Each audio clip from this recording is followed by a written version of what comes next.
এই সংসারে এমন কিছু মানুষ আছেন যাদেরকে আপনার ভালো লাগে, তারা আপনার প্রিয়।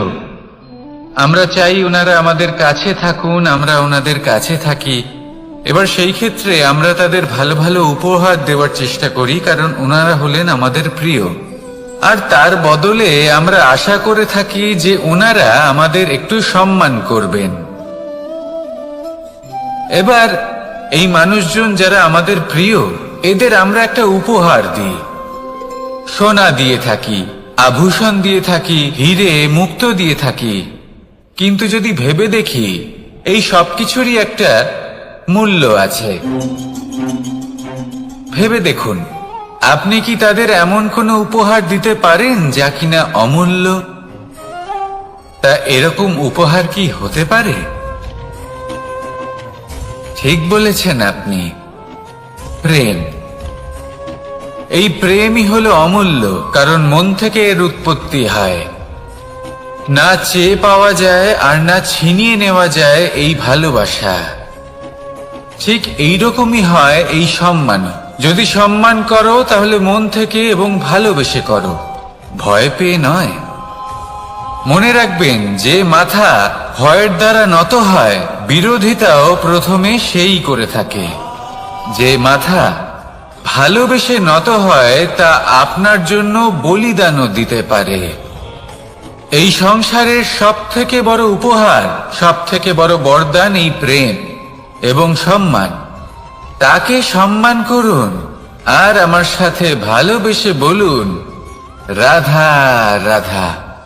সমস্ত মানুষের জীবন কিছুটা সমান হয়। মানুষ জন্মগ্রহণ করে, তারপর চলতে শেখে, জীবনে এগিয়ে চলে, বার্ধক্য লাভ করে, তারপর সমাপ্ত হয়ে যায়। কিন্তু সেই ব্যক্তিরা কারা যারা প্রকৃত অর্থে মনুষ্য জীবন যাপন করেন? এনারা হলেন সেই ব্যক্তি যারা পড়ে গেলেও আবার উঠে দাঁড়ানোর চেষ্টা করেন, নিজের ভেঙে পড়া অস্তিত্বকে আগলে নিয়ে আবার একটা আকার দেওয়ার চেষ্টা করেন, ভগ্ন আশাকে আবার একটা নতুন দিশা দেন। অসফল হওয়ার পরেও থামেন না, আবার এগোতে থাকেন। অসফল হওয়ার পরে যদি আপনি থেমে যান, তাহলে সাফল্য আপনার সামনে অপেক্ষা করে, কিন্তু আপনি তা দেখতে পান না। তাই জীবনের সংঘর্ষে অংশগ্রহণ করতে শিখুন। জীবনের সংঘর্ষ থেকে পালাবেন না। আসুন আমার সাথে ভালোবেসে বলুন, রাধা রাধা। পরিস্থিতি কখনো এটা ভালো থাকে, আবার কখনো মন্দ হয়ে যায়। কখনো এই পরিস্থিতি আমাদের পক্ষে থাকে, আর কখনো এই পরিস্থিতি অনুযায়ী আমাদের চলতে হয়। কোনো বিকল্প থাকে না। কিন্তু যখনই এই পরিস্থিতি খারাপ হয়ে যায়, তখন কি করা উচিত সেই প্রশ্ন মনে জেগে ওঠে। পরিস্থিতি যখন প্রতিকূল হয়, তখন আমরা কিছু হারালে তা হারিয়ে ফেলি, ঠিক আছে, কিন্তু যা বাকি আছে সেটা আমরা আগলে রাখতে পারি। পরিস্থিতিকে সামলে রাখার চেষ্টা আমরা অবশ্যই করতে পারি, শুধু সেটুকুই আমাদের হাতে রয়েছে। কিন্তু এর থেকেও বড় সমস্যা আছে, অহংকার। কখন প্রবেশ করে আমরা জানতেও পারি না। এই অহংকার আপনাকে বুঝতেও দেবে না যে আপনি সত্যি কিছু হারিয়েছেন। আপনার কিছুই যাবে আসবে না। দেখতে গেলে আকাশের সূর্য নিজের প্রকাশ হারিয়ে ফেলে যখন অন্ধকার ঘনিয়ে আসে। তাহলে আমরা কে হই? ওনার সামনে তো কিছুই নই। এই অহংকার আমাদের দমন করতেই হবে। এটা বিশ্বাস করতে হবে যে এই সমগ্র সৃষ্টিতে আমরা শুধুমাত্র একটা কণা, তার থেকে বেশি আর কিছুই নয়।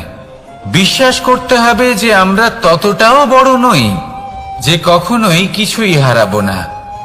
এবার যেদিন এই জ্ঞান আপনি আত্মস্থ করে নিজের আচরণ পাল্টাবেন, মনে রাখবেন সেই দিনই অহংকারকে দমন করতে আপনি পথে অগ্রসর হয়ে পড়েছেন। এই অহংকারকে দমন করুন, আর আমার সাথে ভালোবেসে বলুন, রাধা রাধা। বনস্পতি ফলনের জন্য আমাদের কিসের প্রয়োজন পড়ে? একটু ধরিত্রীর, একটু পরিশ্রমের, আর একটা বীজের। এবার যদি মানুষের কথা বলি, তাহলে এখানে ধরিত্রী হলো মানুষের এই জীবন, যেখানে মানুষ নিজের ইচ্ছের ফল ফুল ফলন করতে চায়। পরিশ্রম হলো আমাদের কর্ম, আর বীজ হলো আমাদের নির্বাচন। আমাদের বেছে নিতে হবে যে আমরা কি বপন করব, আম নাকি খনি মনসা। এর মধ্যে আমরা কি পেতে চাই? রসালো ফলের ফলন চাই নাকি কাঁটার ফলন চাই, তা আমাদের উপর নির্ভরশীল। কিন্তু একটা কথা ঠিক, লক্ষ্য যেমনই হোক না কেন, জীবন যেমনই হোক না কেন, যদি আপনি লক্ষ্যের দিকে এগোতে থাকেন, তাহলে কর্মের সাথে খামখেয়ালি আচরণ করতে পারবেন না। যদি আপনি এমন করেন, তাহলে এটা আপনাকে একটা অনুচিত লক্ষ্যে পৌঁছে দেবে, সেটা কিন্তু নিশ্চিত।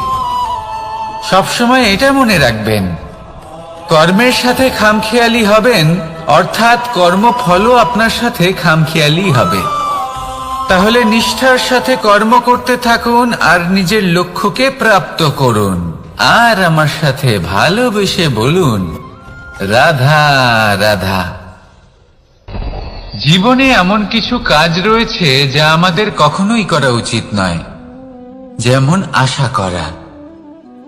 যদি আপনি আশা করেন আর আপনার আশা পূর্ণ না হয়, আপনি খুবই কষ্ট পাবেন।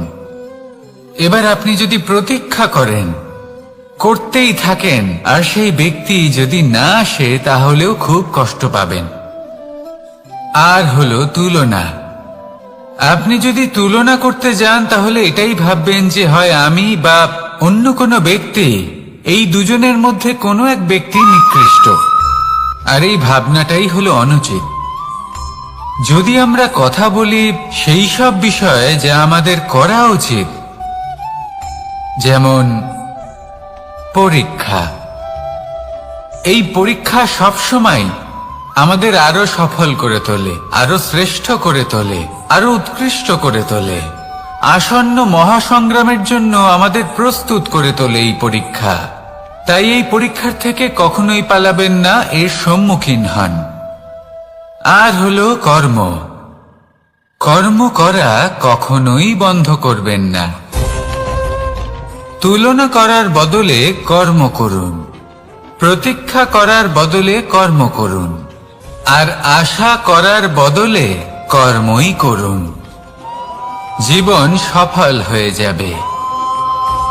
দেখুন, সবার শেষে সত্যি বলতে এই কর্ম আর এই পরীক্ষা, এই দুই আমাদের জীবনকে সুখী করে তুলতে পারে। আসুন আর আমার সাথে ভালোবেসে বলুন, রাধা রাধা। এই জীবন কিভাবে বদলানো সম্ভব?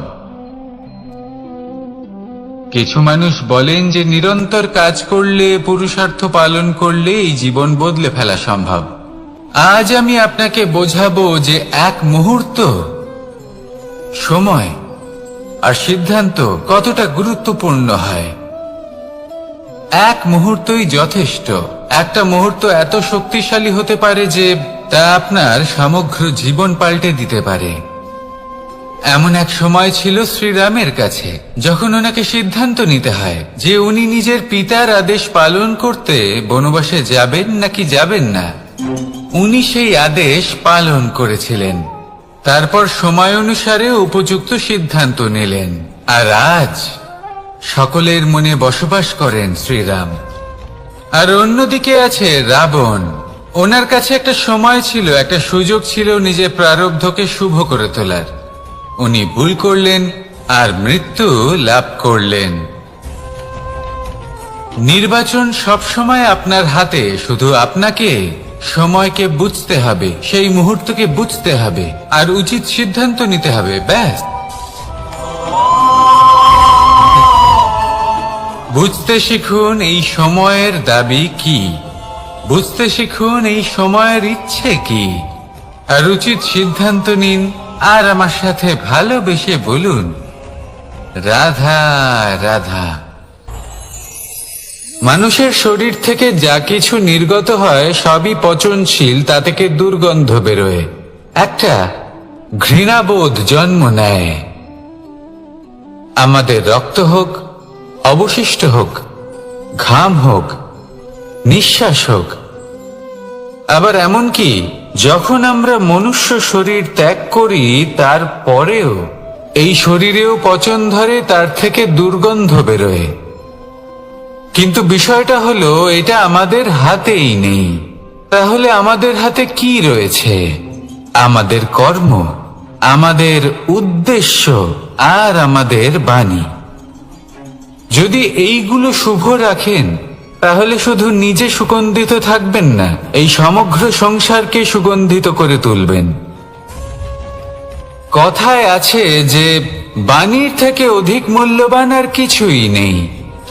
সেই জন্য যে কোনো কথা বলার আগে নিজের শব্দকে নিজের মনের তুলাদণ্ডে মেপে দেখুন, তারপরে তার প্রয়োগ করুন। কখনো কখনো এমনও হতে পারে যে আপনার কথা কারোর জীবনে আশীর্বাদ হয়ে দাঁড়ালো, যার দ্বারা হয়তো সে শক্তি এবং প্রসন্নতা লাভ করলো। আবার এমনও হতে পারে যে আপনার কথা হয়তো কারোর মনে এমন আঘাত দিল, সে সেই আঘাত কোনোদিনও ভুলতে পারল না। আসুন আমার সাথে ভালোবেসে বলুন, রাধা রাধা। ইচ্ছে এবং চেষ্টা এই দুই মানুষের মধ্যে আছে, কিন্তু এই দুইয়ের মধ্যে সামঞ্জস্য থাকা খুব প্রয়োজন। আপনার যা ইচ্ছে সেটা পূর্ণ করার জন্য চেষ্টার প্রয়োজন তো অবশ্যই। আপনি যে স্বপ্ন দেখেন সেটা পূর্ণ করার জন্য নিদ্রা ত্যাগ করে চেষ্টা করা অত্যন্ত প্রয়োজনীয়, নয়তো এই স্বপ্ন কখনোই পূর্ণ হবে না। যদি আপনি কোনো প্রশ্নের উত্তর চান তাহলেও আপনাকে চেষ্টা করতেই হবে। জীবনে যদি সামনে এগোতে হয় তাহলে পাকে কষ্ট দিয়ে সামনে এগোতে হবে, চেষ্টা অবশ্যই করতে হবে। যদি আপনি চেষ্টা না করেন, পরিশ্রম না করেন, তাহলে এই সংসার আপনাকে পেছনে ফেলে সামনে এগিয়ে যাবে। নিজের ইচ্ছেগুলিকে মন থেকে বাস্তবে আনুন আর চেষ্টার দ্বারা তাকে সার্থক করুন। এই মন প্রসন্ন হয়ে বলবে, রাধা রাধা। জীবনে কখনো সাফল্য আসে, আবার কখনো অসফলতা, কখনো আশা পাওয়া যায়, কখনো নিরাশা, কখনো জয় লাভ করি, আবার কখনো পরাজয়। এর পেছনের কারণটা জানা অত্যন্ত প্রয়োজনীয়। যদি আমি পরাজয়ের কথা বলি, যখনই আমরা পরাজয় লাভ করি আমরা ভাবতে থাকি যে এমন কেন হলো? আমাদের শত্রু কি বেশি শক্তিশালী ছিল, নাকি আমাদের নীতিতে কোনো খামতি ছিল? এই সমস্ত কারণের পেছনে খুব বড় একটা কারণ থাকে, আর সেই কারণ আমাদের অন্তরে সুপ্ত থাকে। ধরে নিন একটা পথ, তাতে আপনি চলছেন। সেই পথ কাঁটায় পরিপূর্ণ, কিন্তু আপনি পাদুকা পরে রয়েছেন আর আপনি হেঁটে সামনে এগিয়ে যান। এবার এমন একটা পথ এলো যা পুষ্পে ঢাকা, আর আপনি পাদুকা পরে রয়েছেন, কিন্তু আপনার পাদুকাতে একটা পাথর আটকে গেল। তখন দু পা হাঁটাও খুব কঠিন হয়ে পড়ে। এই সংসারের যে কোনো শক্তি আপনাকে পরাস্ত করার পূর্বে আপনি জানেন কে আপনাকে পরাস্ত করতে পারে? আপনার অন্তরের দুর্বলতা, আপনার অন্তরের সেই সুপ্ত শত্রু। আর সেই জন্য ইতিবাচক মনোভাব গুরুত্বপূর্ণ হয়ে পড়ে। ভালো মানুষদের সাথে থাকুন, সৎসঙ্গে থাকুন, বন্ধুত্ব করুন, ভালোবাসুন। এই ভালোবাসা এত শক্তিশালী এক অস্ত্র যাকে ব্রহ্মাস্ত্র পরাস্ত করতে পারে না। এই সমস্যারূপী পাথর কিছুই নয়। আসুন আমার সাথে ভালোবেসে বলুন, রাধা রাধা। এই জীবন আসলে কি? আমরা কারা? আমাদের অস্তিত্ব আসলে কি? পঞ্চতত্ত্ব দ্বারা নির্মিত আমাদের এই শরীর, আর এর মধ্যে পরমাত্মার একটি অংশ আত্মারূপে বসবাস করে। আর যখন এই জীবন সমাপ্ত হবে তখন আমাদের আবার এই পঞ্চতত্ত্বের মধ্যে বিলীন হয়ে যেতে হবে। এটাই সত্য। এবার অনেক মানুষ আছেন এমন অনেক চেষ্টা করতে থাকেন এমন কর্ম করার যাতে এই সংসার তাদের চিরস্মরণীয় করে রাখবে। কিন্তু এই জীবন আসলে কি? সেই সময় যখন আমরা নিঃশ্বাস নিই, আমাদের হৃৎস্পন্দন হয়, আমরা যে মুহূর্তগুলো যাপন করি, এবার এই মুহূর্তগুলিতে আমরা কি করব সেটা অত্যন্ত গুরুত্বপূর্ণ। আমরা কি অহংকার করব নাকি পরোপকার করব? এই সৃষ্টিকে বেঁধে রাখার চেষ্টা করব নাকি নিজেকে উন্নত করে তোলার চেষ্টা করব? এটাই শিক্ষা যে বল হোক বা কায়া, এর প্রতি আমাদের না অহংকার করা উচিত আর না মোহ। শুধু প্রত্যেকটা মুহূর্ত প্রেমময় হয়ে বাঁচুন আর ভালোবেসে বলুন রাধা রাধা। এই সংসারের সব থেকে বড় শক্তি আসলে কি? দৈহিক শক্তি, ভৌতিক শক্তি, রাজনৈতিক শক্তি, স্বর্ণের শক্তি, বিদ্যার শক্তি নাকি মায়ার শক্তি, ভক্তির শক্তি নাকি নিরাশক্তির শক্তি? এই সংসারের সব থেকে বড় শক্তি হলো হাসি মুখের। যদি আপনি এবং আমি এমন কোন সময় হাসতে পারি যেখানে মুখে হাসি আসা প্রায় অসম্ভব, তাহলে বিশ্বাস করুন এই সংসারে কেউ আপনাকে ভাঙতে পারবে না। এটা কিছুটা সেই রেশমের কীটের মতো যে চারিদিক থেকে নিজেকে ঢেকে রাখে একটা খোলসের মধ্যে থাকে কিন্তু জীবিত থাকে। এই হাসি মুখ এটা শুধুমাত্র একটা আবেগ নয়, এটা সংসারের যে কোনো অভাব দূর করে। অভাব আশার, অভাব বিশ্বাসের। এই হাসি আপনার অন্তরে আশার আলো জাগ্রত করে আর এই সংসারের হতাশা দূর করে দেয়। তাই কঠিন থেকে কঠিনতর প্রতিদিন তার জন্য কর্ম করা, দৃঢ় নিষ্ঠার সাথে উত্থান পতনে সামনে এগোতে থাকা আর নিজের লক্ষ্য প্রাপ্ত করা, এটাই কি সাফল্য? যদি আপনার কোনো বস্তু লাভ করতে হয়, কোনো শক্তি লাভ করতে হয় বা কোনো স্থান লাভ করতে হয়, তাহলে তার জন্য এসব ঠিক আছে, কিন্তু বাস্তবে সাফল্য এটা নয়। আপনার কাছে থাকা কোনো বস্তু, শক্তি বা স্থান আপনি কিভাবে ব্যবহার করবেন তা আপনার উপর নির্ভরশীল। যদি তার সঠিক ব্যবহার আপনাকে করতে হয় তাহলে উচিত সময় এবং উচিত স্থানে আপনাকে থাকতেই হবে। একে নিয়তিও বলা হয়। এবার ধরুন এমন কোন গ্রন্থ আছে যা জ্ঞানের দ্বারা ভরপুর, এমন জ্ঞান যার দ্বারা জীবন বদলে দেওয়া সম্ভব। এবার এই গ্রন্থ যদি এমন কোন ব্যক্তির হাতে পৌঁছয় যিনি নিরক্ষর, তিনি কি এই গ্রন্থের সদ্ব্যবহার করতে পারবেন? কখনোই নয়। সেই জ্ঞান দিয়ে নিজের আচরণ পাল্টাতে পারবেন? কখনোই নয়। সেরকমই ধরুন কোন ব্যক্তি যার কাছে একটা অস্ত্র আছে যার দ্বারা উনি শত্রুকে শেষ করে দিতে পারেন, কিন্তু সেই ব্যক্তি হলেন একজন কাপুরুষ। তিনি কি শত্রুকে শেষ করতে পারবেন?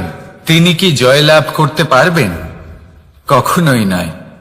আপনার কাছে কি আছে তার থেকেও বেশি গুরুত্বপূর্ণ আপনি তা দিয়ে কি করবেন। উচিত ব্যক্তির সাথে উচিত সময় উচিত স্থানে থাকা বেশি গুরুত্বপূর্ণ। নিজের গুণের সাথে, নিজের শক্তির সাথে, নিজের জ্ঞানের সাথে উচিত সময় উচিত স্থানে অন্যের যন্ত্রণাকে দূর করা, অন্যের জীবনকে আরো সুন্দর করে তোলা, এটাই হলো সাফল্য। তাহলে সাফল্যের বাস্তব অর্থ বুঝুন, অর্থাৎ নিজেকে আরো প্রসন্ন রাখুন আর আমার সাথে ভালোবেসে বলুন রাধা রাধা।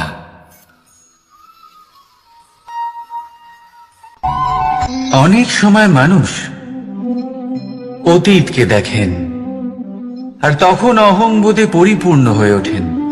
কখনো বর্তমানের দিকে তাকান, ভবিষ্যতের দিকে তাকান আর পরিতৃপ্তিতে ভরে ওঠেন। কেন বুঝতে পারেন না একটা সহজ কথা? এই যে সৃষ্টি, এই সৃষ্টি হলো একটা বড় চক্র, যা বারংবার আপনার কাছে ফিরে আসবেই। কঠিন থেকে কঠিনতর পরীক্ষায় আপনাকে নিযুক্ত করবে, যাতে আপনাকে উত্তীর্ণ হতেই হবে। যা কাল ছিল তা আজ নেই, এটা সবাই জানেন। যা আজ আছে তা হয়তো কাল থাকবে না, এটাও আপনাকে মেনে নিতে হবে, তাও আবার হাসি মুখে। শান্ত থাকতে শিখুন, আর কখনোই মনের মধ্যে অহংকার উৎপন্ন হতে দেবেন না। হতে শিখুন সেই হিমবাহের মতো।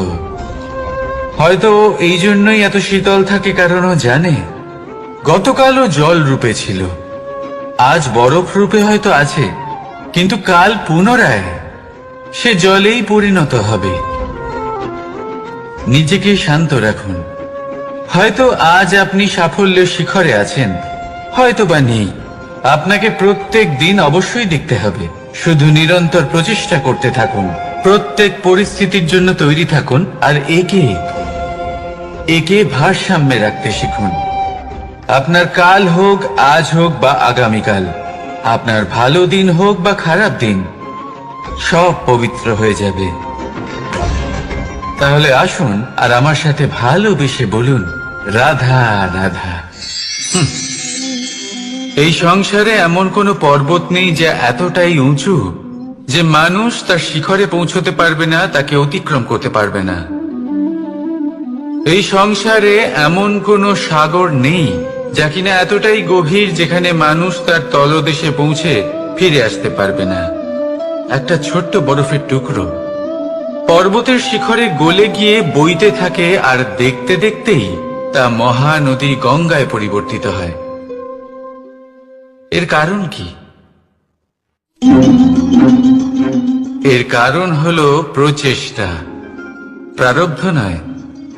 এই প্রচেষ্টাই সুনিশ্চিত করে যে আপনার প্রারব্ধ কি হবে। এই সমস্ত কিছু হলো প্রচেষ্টা আর প্রারব্ধের খেলা। আপনার প্রচেষ্টা যেরকম হবে, আপনার প্রারব্ধ সেরকমই হবে। আর আপনার প্রচেষ্টা যদি উচ্চ মানের হয়, তাহলে প্রারব্ধকে আপনার সামনে নত হতেই হবে। কি বলেন? তাহলে আসুন আমার সাথে ভালোবেসে বলুন, রাধা রাধা। অনেক সময় যখন আমরা কর্ম করি, সাফল্য লাভ করি, কঠিন পরীক্ষায় উত্তীর্ণ হই, বড় কাজ করি, আমাদের মনে হয় এই সংসার আমাদের একটু প্রশংসা করুক, ভালো লাগে। অনেকবার মনে হয় এটা হলো আমাদের কর্মের ফলই বটে, আমরা আনন্দ পাই। কিন্তু যখন আমরা এই প্রশংসা পাই না, তখন কি হয়? আমরা দুঃখী হয়ে যাই, ভেঙে পড়ি। মনে হয় যেন আমার জন্য কেউ চিন্তাই করে না। এমন মনে হয় যেন আমাদের আনন্দে অন্য কেউ আনন্দই পায় না। অনেক রকম ভাবনা আসে। কিন্তু আমি আপনাকে একটা প্রশ্ন করতে চাই। আপনি যে কাজই করেন না কেন, যে কর্মই করেন না কেন, তা কি শুধুমাত্র প্রশংসার জন্য করেন? যদি এরকম হয়ে থাকে, তাহলে সেই ভাবনা এক্ষুনি ত্যাগ করুন। কারণ এই প্রকৃতি আমাদের অন্য শিক্ষা দেয়।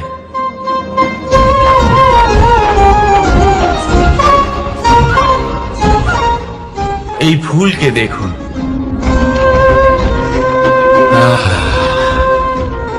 এই যে ফুলের সুবাস, যা আমার মনকে উচ্ছ্বসিত করে তোলে, মনে শক্তি সঞ্চার করে, এই সুগন্ধ। কিন্তু ভেবে দেখুন, ফুলের কিন্তু এই কাজ করার জন্য কোনো প্রশংসারই প্রয়োজন হয় না। এটাই হলো প্রকৃতির শিক্ষা।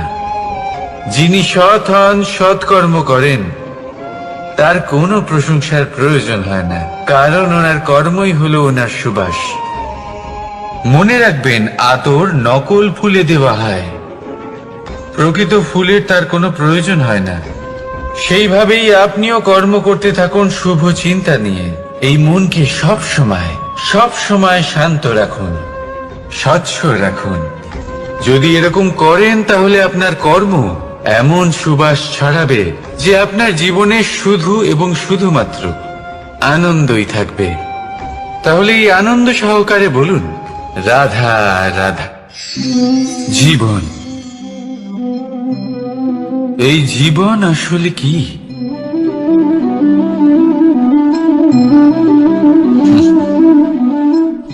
এই প্রশ্ন সবার মনেই এসে থাকে।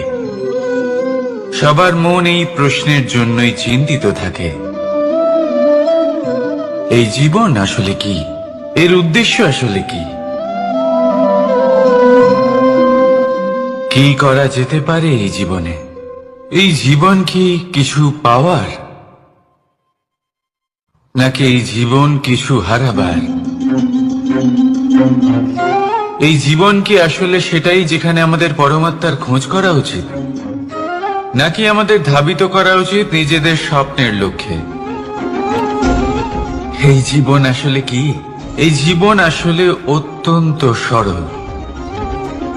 এ হলো শান্ত জলের মতো, একটা আয়নার মতো। এই জীবন,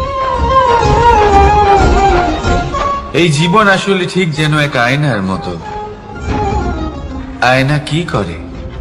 আপনাকে সেটাই দেখায় যা আপনি করে থাকেন। আপনি হাসি মুখে আয়নার দিকে তাকান, আয়না আপনাকে আপনারই মুখ দেখাবে সেই হাসি সমেত। আপনি রেগে গিয়ে আয়নার দিকে তাকান, আয়না আপনাকে সেটাই দেখাবে। আপনি প্রসন্নভাবে হেসে আয়নার দিকে তাকালে আয়না আপনাকে সেটাই দেখাবে। এটাই হলো জীবন, একটা আয়নার মতো। আপনি এটা ভাববেন না যে এই জীবন আপনাকে কি দিয়েছে, বরং এটা ভেবে দেখুন যে আপনি এই জীবনকে কি প্রদান করেছেন। যদি আপনি এই জীবনকে সুখ প্রদান করেন, আনন্দ দিতে পারেন, ভালোবাসা দিতে পারেন, তাহলে এই জীবনও আপনাকে সুখ, আনন্দ আর ভালোবাসাই দেবে। তাহলে আসুন এই সুখ, আনন্দ আর ভালোবাসা দিয়ে বলুন, রাধা রাধা। সংসারে অনেক সময় এরকম হয় যে আমরা খুব সমস্যায় থাকি, খুব বিপদের মধ্যে থাকি। আর সেই সমস্ত মানুষ যারা আমাদের কাছের মানুষ, আমাদের আপনজন, তারা আমাদের ত্যাগ করে চলে যান। আমরা এই সময় দুঃখ পাই, নিরাশ হয়ে পড়ি এবং একা একাই সেই সমস্যাকেও কাটিয়ে উঠি। এবার পরিস্থিতি যেমন খুশি হোক না কেন, সেই সব মানুষ যারা এমন সময় আপনাকে ত্যাগ করেছেন, তাদের প্রতি ক্রুদ্ধ হওয়া, অভিমান করা, এটা অনুচিত। আমি বলবো তাদের প্রতি কৃতজ্ঞ থাকুন। আমি বলবো তাদের ধন্যবাদ জানান যে তারা এমন সময় আপনার সঙ্গ ত্যাগ করেছেন যখন আপনার তাদের সব থেকে বেশি প্রয়োজন ছিল। কারণ দেখুন, হয় তাদের বিশ্বাস ছিল যে আপনি নিজেই এই বিপদ থেকে বেরিয়ে আসতে পারবেন, বা তাদের ত্যাগ করার জন্য আপনি নিজের উৎসাহ বাড়িয়ে তুললেন, আপনি নিজের শক্তি বাড়ালেন এবং নিজে সেই সমস্যা থেকে বেরিয়ে আসলেন। নিজের খারাপ সময়কে আপনি নিজেই ভালো সময় করে তুললেন। শেষ পর্যন্ত আপনি আরো শক্তিশালী হয়ে উঠলেন, আরো শ্রেষ্ঠ হয়ে উঠলেন। আর এটাই তো আপনার বিজয়, যার কারণ হলো তাদের আপনাকে ত্যাগ করা। তাহলে তাদের ধন্যবাদ জানান আর আমার সাথে ভালোবেসে বলুন, রাধা রাধা। দোল উৎসবে এই সমগ্র সংসার রং নিয়ে খেলা করে, কিন্তু এই রঙের সারমর্ম এই সংসার কি জানে? কখনো দেখেছেন একটা চিন্তিত মুখ শুধুমাত্র রঙের স্পর্শ পেয়ে আনন্দিত হয়ে ওঠে? দোলে আমরা কি করি? পুরাতনকে ত্যাগ করি আর নতুনকে স্বাগত জানাই। শিশিরকে বিদায় জানিয়ে এক সুন্দর, এক নতুন ঋতুকে আগমন জানাই। দুশ্চিন্তা দূর করে আসার নতুন রঙে রঙিন হয়ে ওঠা, নিজেকে আনন্দিত করা, এটাই তো হলো দোল। এবার দোলের একটা ব্যাপার আছে, দুটো রঙে একসাথে রঙিন হওয়া যায় না। একটা রং উঠলে তবেই আরেকটা রং লাগা সম্ভব। আরো একটা প্রশ্নও রয়েছে, কোন রংকে তুলে দিয়ে কোন রং মাখানো যেতে পারে। যদি আপনাকে উদাহরণ দিই, লোভের এই রং, তা যতক্ষণ লেগে থাকবে আনন্দের রং লাগতে পারবে না, যা হয়েছিল দ্বারকাবাসী এবং সামন্তক মণির মধ্যে। ভ্রান্তির রং যতক্ষণ লেগে থাকবে সত্যের রং লাগতে পারবে না, যা হয়েছে রুক্মিণীর সাথে। আর হিংসার এই রং যতক্ষণ লেগে থাকবে প্রেমের রং ততক্ষণ লাগতেই পারবে না, যা হয় আপনার আমার সবার সাথে। তাহলে আসুন একসাথে মিলে দোল পালন করি এবং সবকিছুর উপরে বিজয় লাভ করি। অন্ধকারের স্থানে আলোর, ভ্রান্তির স্থানে সত্যের, হিংসার স্থানে প্রেমের, আর লোভের স্থানে আনন্দের এই সুন্দর রং মাখাই। শত্রুতা, ঘৃণা, হিংসা এই সব কিছু ত্যাগ করি আর সকলের সখা হয়ে উঠি। আর ভালোবেসে বলি শুভ দোল। হ্যাঁ, ওটা তো আমরা অবশ্যই বলবো, রাধা রাধা। আমাদের মনে সবসময় একটা প্রশ্ন এসেই থাকে, এই জীবন যা কিনা ঈশ্বর আমাদের দিয়েছেন, একটা জীবন। ঈশ্বর এক আত্মা দিয়েছেন পৃথিবীতে বাঁচার জন্য। যতদূর আমরা জানি আমাদের কাছে একটাই জীবন রয়েছে। আমরা ভাবি এই জীবন গুছিয়ে কিভাবে রাখা যায়। প্রত্যেক মানুষ ভাবেন যে আমি কি করি যাতে এই জীবনকে গুছিয়ে রাখা যায়, কিরকম কর্ম করব, কিরকম পুণ্য করব,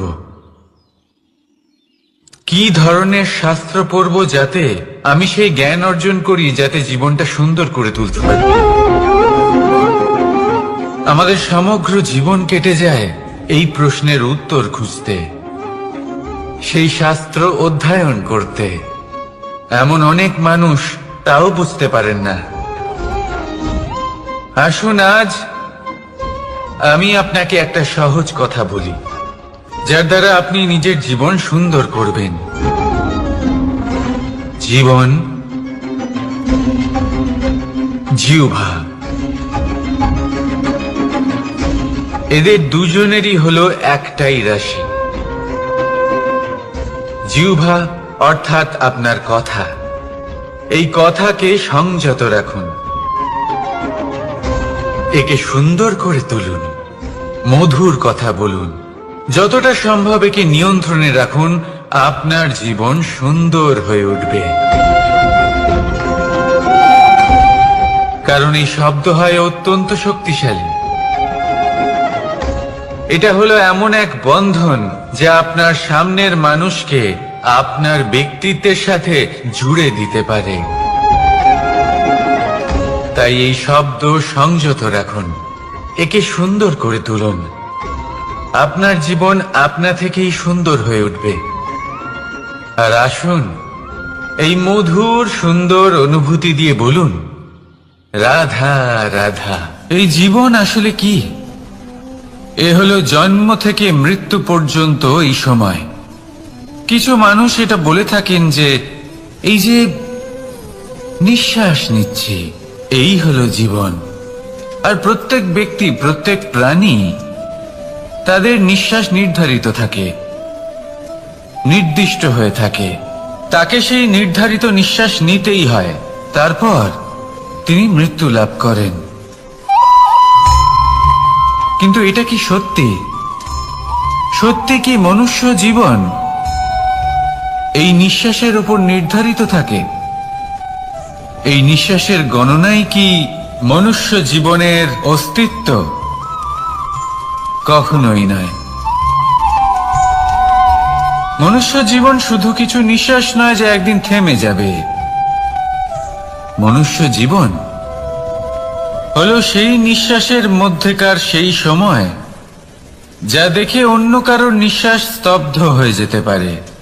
সেই মুহূর্ত যেখানে মানুষ আপনার মধ্যে সেই প্রেম দেখতে পারে, আপনার সাহস দেখতে পারে, আপনার শক্তি দেখতে পারে, আপনার চেষ্টা দেখতে পারে, আপনার পরিশ্রম দেখতে পারে, অন্যায় আর দুর্নীতির বিরুদ্ধে আপনার যুদ্ধ দেখতে পারে।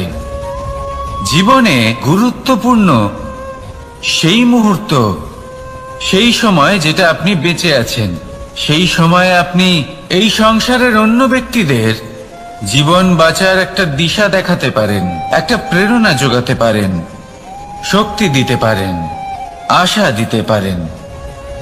তাই জীবনে এটাই করুন, এমন একটা জীবন যাপন করুন যা অন্যের জন্য আদর্শ হয়ে থাকে। এটাই করুন আর আমার সাথে ভালোবেসে বলুন, রাধা রাধা। আমরা সবাই নিজেকে স্বচ্ছ রাখতে চাই, শুদ্ধ রাখতে চাই, পবিত্র রাখতে চাই। আর দেখতে গেলে এটা হলো আমাদের কর্তব্যও বটে। এবার এটার জন্য আমরা কি না করি। যখনই আমরা সকালে উঠি, তখন উঠেই আমরা দাঁত মাজি। দিনে যখনই আমরা সময় পাই, কিছু সুগন্ধি খাদ্য খাবার চেষ্টা করি, যাতে আমাদের মুখ থেকে দুর্গন্ধ না আসে, বরং সুগন্ধ আসে। এই পা দুটো আমরা শুদ্ধ রাখার জন্য, পবিত্র রাখার জন্য যখনই আমরা বাড়ির বাইরে যাই, পাদুকা পায়ে দিয়ে যাই। আর যখন ফিরে আসি, আমরা জল দিয়ে পা ধুয়ে নিই। মনে রাখবেন, সেই ব্যক্তির মুখ হলো সব থেকে বেশি পবিত্র, যে মুখ দিয়ে ঈশ্বরের নাম নেওয়া হয়, যার বাণী হলো অত্যন্ত শুভ, যা মানুষের পথ প্রদর্শন করে, যা মানুষকে শান্তি দেয়। যদি এই হৃদয়কে আপনি পবিত্র করতে চান, তাহলে মানবতাকে বুঝতে হবে, মানুষের দুঃখগুলিকে বুঝতে হবে, তবেই এই হৃদয় পবিত্র হবে। এই পা দুটো যদি আপনি পবিত্র করতে চান, তাহলে কোনো তীর্থস্থানে যান। ওখানে হয়তো আপনি জানেনও না যে কতজন সৎপুরুষ, কতজন মহাপুরুষ এসেছেন। তাদের চরণের ধুলো সেখানে পড়েছে, যা আপনার চরণ শুদ্ধ করে তুলতে পারে। যদি এই হাতগুলি আপনি পবিত্র করতে চান, তাহলে এই হাত দিয়ে শুভ কর্ম করুন, দান করতে শিখুন। আর যদি এই আত্মা আপনি পবিত্র করতে চান, একটাই বিকল্প আছে, প্রেম, শুদ্ধ নিঃস্বার্থ প্রেম। এই প্রেম বিতরণ করতে থাকুন। আপনি শুদ্ধ থাকবেন, পবিত্র থাকবেন। আসুন আমার সাথে ভালোবেসে বলুন, রাধা রাধা। কখনো এটা ভেবে দেখেছেন, কোনো বিশেষ স্থানে বা বিশেষ পরিস্থিতিতে সব থেকে বেশি গুরুত্বপূর্ণ কি হতে পারে? যদি শরীরের কথা বলি, তাহলে সব থেকে বেশি গুরুত্বপূর্ণ হলো মস্তিষ্ক আর মন। যদি ব্যবসার কথা বলি, তাহলে সব থেকে গুরুত্বপূর্ণ হলো ধন। রাজ্যের বিষয়ে কথা বললে সব থেকে গুরুত্বপূর্ণ হলো রাজা। আর সমাজের কথা যদি বলি, তাহলে সব থেকে গুরুত্বপূর্ণ হলো আমাদের গুরু। এবার এই সব গুরুত্বপূর্ণ এই কারণ এদের হাতেই সব থাকে। দেখুন, হয় এরা আমাদের উত্থানের পথে নিয়ে যেতে পারে, অথবা আমাদের পতনের দিকে নিয়ে যেতে পারে। এবার যদি কোনো অসামান্য রাজা হন, যিনি কিনা সত্যবাদী, যিনি একজন ভালো রাজা, তাহলে তিনি সেই দেশকে, সেই রাজ্যকে বিকাশের পথে নিয়ে যাবেন, আর নয়তো অন্ধকারের পথে নিয়ে যাবেন। যদি এবার গুরুর কথা বলা হয়, তাহলে জেনে রাখুন, গুরু যদি শ্রেষ্ঠ হন, তাহলে সংস্কৃতির সর্বশ্রেষ্ঠ স্তরে উনি এই সমাজকে নিয়ে যাবেন। যদি গুরু পাখণ্ডী হন, লোভী হন, লালসাগ্রস্ত হন, তাহলে এই সমাজেও এই পাখণ্ডতা, এই লোভ, এই লালসাই প্রকাশিত হবে। ঠিক এইভাবেই জীবনে, মানুষের জীবনে প্রেমেরও এক গুরুত্বপূর্ণ স্থান রয়েছে। যদি মানুষের মনে প্রেম থাকে, তাহলে ধরে নিন সে জীবিত রয়েছে, আর যদি না থাকে, তাহলে সে মৃতই প্রায়। যদি রাধা কৃষ্ণের বিষয়ে কথা বলি, বলবো কৃষ্ণের জীবনে যদি রাধা থাকে, তাহলেই কৃষ্ণ হলো কৃষ্ণ। আর যদি রাধা না থাকে, তাহলে কৃষ্ণ হলো যে কোনো পশুরই সমান। আসলে পশু থেকে মানুষ হওয়ার এই যে যাত্রা, এর আধার হলো প্রেম। এই প্রেমকে মনে জাগ্রত করে রাখুন আর আমার সাথে ভালোবেসে বলুন, রাধা রাধা।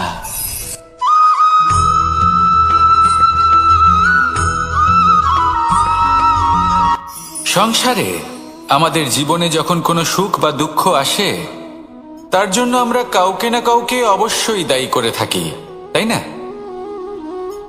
এই ব্যক্তি আমাদের সাথে এরকম কাজ করেছেন, তাই আমার সাথে এমন হলো। ওই ব্যক্তি যদি এমনটা না করতেন, তাহলে আজ আমি ওই স্থানে পৌঁছতে পারতাম। সবই আপনার দৃষ্টিভঙ্গির ওপর নির্ভরশীল, আর যদি আপনার দৃষ্টিভঙ্গি এমন হয়, তাহলে তা অনুচিত। সত্যি কথা বলতে, এই সংসারে ভিন্ন ভিন্ন ধরনের মানুষ আছে। এটা আপনার ওপর নির্ভর করছে কিভাবে তাদের স্বাগত জানাবেন। একবার ভাবুন, আমি আমার দুটো হাত সামনে নিয়ে এলাম, দুটো মুঠো খুলে দিলাম। দুই প্রকারের মানুষ আসবেন, কিছু না কিছু দিয়ে যাবেন। এই মুঠো যদি আমি বন্ধ করে দিই, তাহলে না কেউ আমাকে কিছু দিতে পারবে, না আমার কিছু যাবে আসবে। নিশ্চয়ই বুঝতে পারছেন এই দুই ধরনের ব্যক্তি কারা এবং তারা কি দিয়ে যান।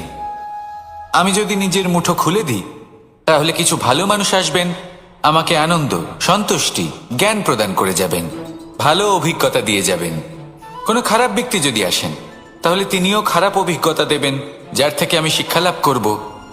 এই সব কিছু আমি লাভ করতে পারি। মুঠো যদি বন্ধ করে রাখি, তাহলে আমি কিছুই পাবো না। দেখুন, এই সংসারে প্রত্যেকের জীবনে এইরকম। প্রত্যেকের জীবনে সবকিছুই আছে, ভালো খারাপ দুই মানুষই আছে। ভালো অভিজ্ঞতা আছে, খারাপ অভিজ্ঞতা আছে। নির্ভর করছে আপনার ওপর যে আপনি কি করবেন, এনাদের স্বাগত কিভাবে জানাবেন, কার থেকে কি বুঝবেন, কি শিখতে পারবেন, আর কোন দৃষ্টিভঙ্গি নিয়ে অগ্রসর হবেন। এটাই নির্ধারণ করবে যে আপনার জীবন কেমন হবে। আসুন আমার সাথে ভালোবেসে বলুন, রাধা রাধা।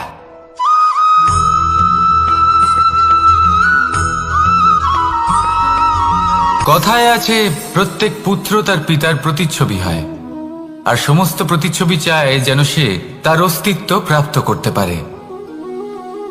পুত্র চায় সে যেন তার পিতার মতো হয়, বা কখনো কখনো তার থেকেও শ্রেষ্ঠ হয়। সেটা কোনো অনুচিত ব্যাপার নয়। অনুচিত তখন হয় যখন পুত্র নিজের পিতার মতো হবার স্বপ্ন পূরণ করতে গিয়ে বা তার থেকেও শ্রেষ্ঠ হওয়ার স্বপ্ন পূরণে অনুচিত পথের আশ্রয় নেয়। কারণ তারপরে সে তার পিতার গুণগুলি আত্মসাৎ করতে চায় না। সে শুধুই এটা চায় যে সংসারের চোখে যেন আমি শ্রেষ্ঠ প্রমাণিত হই। এটা অনুচিত। সংসারে এমন অনেক মানুষ আছেন যারা এই কারণে শ্রেষ্ঠ হবার চেষ্টা করেন যাতে তার পরিবারের তার পিতার সম্মান বৃদ্ধি পায়। এমনও মানুষ থাকেন, আর এটাই হলো পার্থক্য উদ্দেশ্যের। মনে রাখবেন, যদি আপনার উদ্দেশ্য শুভ হয় তাহলে পথও শুভ হবে, যদি আপনার উদ্দেশ্য অশুভ হয় তাহলে পথও অশুভ হবে। তাহলে নিজের পিতার মতো হবার চেষ্টা অবশ্যই করুন, তার থেকেও শ্রেষ্ঠ হওয়ার চেষ্টা অবশ্যই করুন, কিন্তু মনে রাখবেন আপনার সংকল্প আর আপনার উদ্দেশ্য এই দুই শুভ হওয়া উচিত। তাহলে আসুন আর আমার সাথে ভালোবেসে বলুন, রাধা রাধা।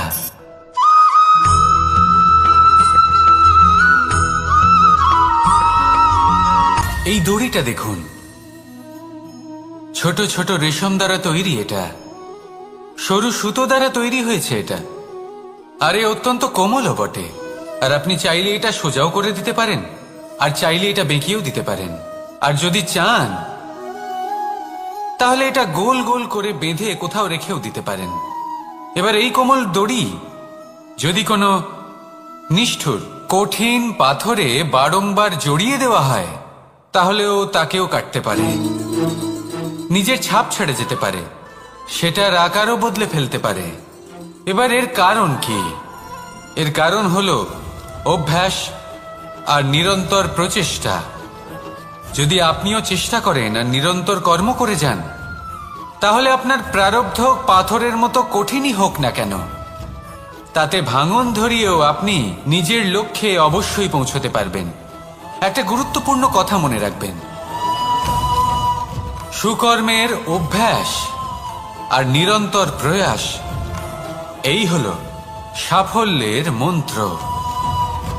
তাহলে জীবনে এই মন্ত্র আনুন আর আমার সাথে ভালোবেসে বলুন, রাধা রাধা।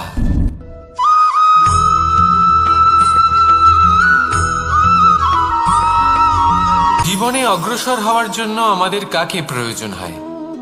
মাতা পিতা, বন্ধু, প্রেম, সাহায্য, অর্থ, পরিশ্রম, আশা। ভিন্ন ভিন্ন মানুষ ভিন্ন ভিন্ন বিকল্প চয়ন করে। যদি আমি আপনাকে বলি তাহলে জয় আর পরাজয়ের মন্ত্র দুটো শব্দের উপর নির্ভর করে, মেনে নেওয়া আর দৃঢ় হওয়া। যদি মেনে নেন তাহলে হেরে যাবেন, যদি দৃঢ় হন তাহলে নিশ্চিত রূপে জয়ী হবেন। যদি কখনো আপনি ক্লান্ত হয়ে ওঠেন, আপনি দুঃখী হন, পুরোপুরি ভেঙে পড়েছেন, তখন মেনে নেবেন না যে আপনি ভেঙে পড়েছেন, নয়তো হেরে যাবেন। তখন উল্টে স্থির করবেন যে যাই হয়ে যাক না কেন আমি জয়ী হবই। আর আপনি দেখবেন যে জয় নিশ্চিত রূপে আপনার কাছেই আসবে। তাহলে এই কথা মনে রাখবেন আর আমার সাথে ভালোবেসে বলবেন, রাধা রাধা।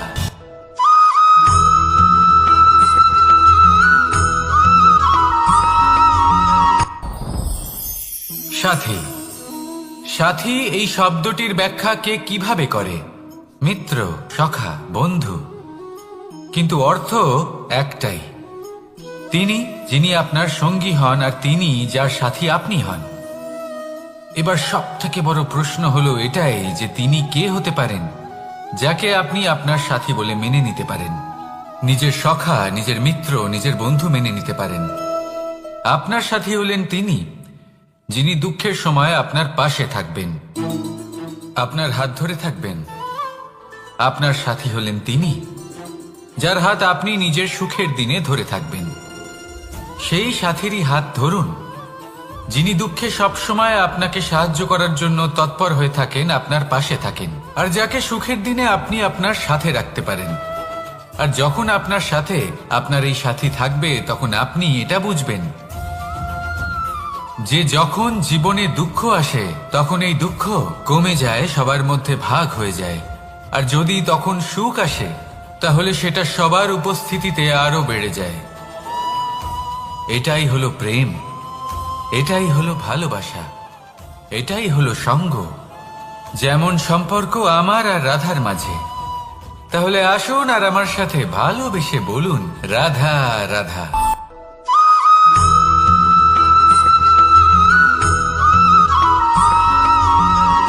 জীবন কিসের উপর নির্ভরশীল? ধনের উপর, বৈভবের অনুভব যদি আপনি করতে চান তাহলে তা পাবেন শুধু একতার দ্বারা, সংগঠনের দ্বারা। যদি আপনাকে উদাহরণ দিই, নিজের এই হাতটাকে দেখুন, 5টা আঙুল রয়েছে। কোনো একটা বস্তুকে নিজের একটা আঙুল দ্বারা তুলে ধরার চেষ্টা করে দেখুন, বড়ই কষ্ট হবে। তখন আপনি বুঝতে পারবেন যখন এই 5টি আঙুল একত্রিত হয় তখন কোনো কাজ কতটা সহজ হতে পারে। এটাই হলো শক্তি, একতার। সব থেকে ভালো উদাহরণ যদি আপনাকে দিই তাহলে বাঁশি। এই বাঁশি থেকে অত্যন্ত মধুর সুর নির্গত হয় যা সবার মন প্রসন্ন করে দেয়। এই কথা সত্যি। কিন্তু এই বাঁশি আমি একটা বা দুটো আঙুল দিয়ে বাজাতে পারবো না, আমাকে প্রত্যেকটা আঙুল ব্যবহার করতেই হবে। তবেই এর থেকে মধুর সুর নির্গত হবে যা সকলকে প্রসন্ন করবে, ঠিক কিনা? ঠিক এইভাবেই যদি আপনি চান যে আপনার জীবনরূপী বাঁশি থেকেও মধুর সুর নির্গত হোক বা সবার মনকে প্রসন্ন করে তুলুক, তাহলে আপনাকেও জীবনে একতা নিয়ে আসতেই হবে। আপনি একাও কর্ম করতে পারেন, পথ চলতেও পারেন, সামনেও এগোতে পারেন, সাফল্যও লাভ করতে পারেন। কিন্তু যখন সকলে একসাথে এগোবেন, সেই পথে চলবেন, সেই কর্মই করবেন, তখন লক্ষ্যে অবশ্যই পৌঁছবেন, সাফল্য অবশ্যই লাভ করবেন। কিন্তু সেই সাফল্য এবং তার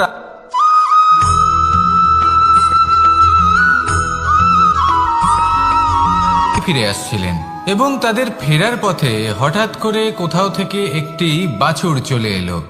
এই দুই বোন ভয়ভীত হয়ে গেলেন আর তাদের হাত থেকে সেই আটা পড়ে গেল, মাটিতে মিশে গেল। এবার এই পুরো ঘটনাক্রমে যদি কারোর বিন্দুমাত্র লাভ হয়ে থাকে, বিন্দুমাত্র আনন্দ পেয়ে থাকে, তাহলে সে কে? সেই ছোট বোন, যিনি মাঝে মাঝেই গমের দানা তুলছিলেন এবং খাচ্ছিলেন। কিছুটা হলেও উনি আনন্দ লাভ করেছিলেন। এবার এরকমই হলো আমাদের জীবনে ভক্তি এবং ভালোবাসা সংক্রান্ত বিষয়। মানুষ নিজের জীবনের দৈনিক কাজে এতটাই ব্যস্ত হয়ে পড়েন, প্রত্যেক দিন শুধু কাজ কাজ কাজ কাজ করতে থাকেন, আর তাতে ভক্তি এবং ভালোবাসার জন্য সময় বার করতেই পারেন না।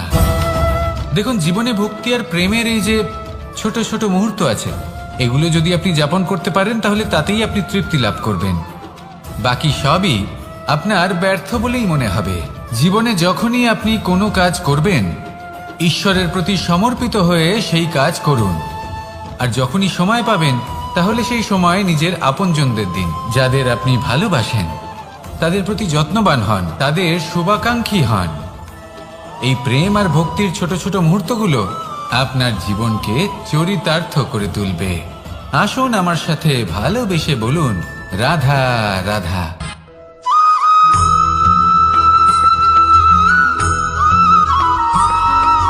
মানুষের একটি সমস্যা আছে যে মানুষ সাফল্যকে মাপতে থাকেন, লক্ষ্যপ্রাপ্তিকে মাপতে থাকেন এবং তার তুলনা করতে থাকেন যে ও এত কিছু পেল আর আমি পেলাম না, ওর কাছে এত কিছু আছে কিন্তু আমার কাছে নেই। এই তুলনা করার জন্য ওনারা দুঃখী হয়ে পড়েন, নিরাশ হয়ে পড়েন। তাই আমি একটা প্রশ্ন করছি যে এটা কি উচিত? এই সংসারে আপনি কি নিয়ে তুলনা করবেন, যেখানে সূর্যদেব চন্দ্রমা দুজনেই আছেন, দুজনেই হলেন বিশেষ, দুজনেই নিজ নিজ সময়ে উদিত হন। এদের মধ্যে একজন না থাকলে তাহলে আমাদের জীবন কঠিন হয়ে পড়বে। ঠিক সেইভাবেই আপনি যদি একটা বড় রেখা অঙ্কন করেন, তাহলে অন্য রেখাটি ছোট হয়ে পড়ে না, সে তেমনই থাকে যেমনটা সে ছিল। আপনার অস্তিত্ব কখনো ছোট বা বড় হতে পারে না। শুধু তুলনা করার জন্য আপনার এটা মনে হতে পারে। যদি আপনি যুদ্ধ করতে চান, আপনার তলোয়ারের প্রয়োজন পড়বে। যদি বস্ত্র তৈরি করতে চান, এত বড় তলোয়ার দিয়ে কিছুই হবে না, তখন প্রয়োজন পড়বে একটা ছোট্ট সূচের। তাই তুলনা করবেন না, না নিজেকে ছোট মনে করবেন, না অন্য কাউকে। সবার সাথে সহযোগিতা করুন, আর যদি তুলনা করতেই হয় নিজের সাথে করুন, যে কাল আমি কেমন ব্যক্তি ছিলাম, আজ কি তার থেকে শ্রেষ্ঠ হয়ে উঠতে পেরেছি। ভেবে দেখুন ভবিষ্যতে গিয়ে আপনি কতটা শ্রেষ্ঠ ব্যক্তি হতে পারেন। আসুন আমার সাথে ভালোবেসে বলুন, রাধা রাধা।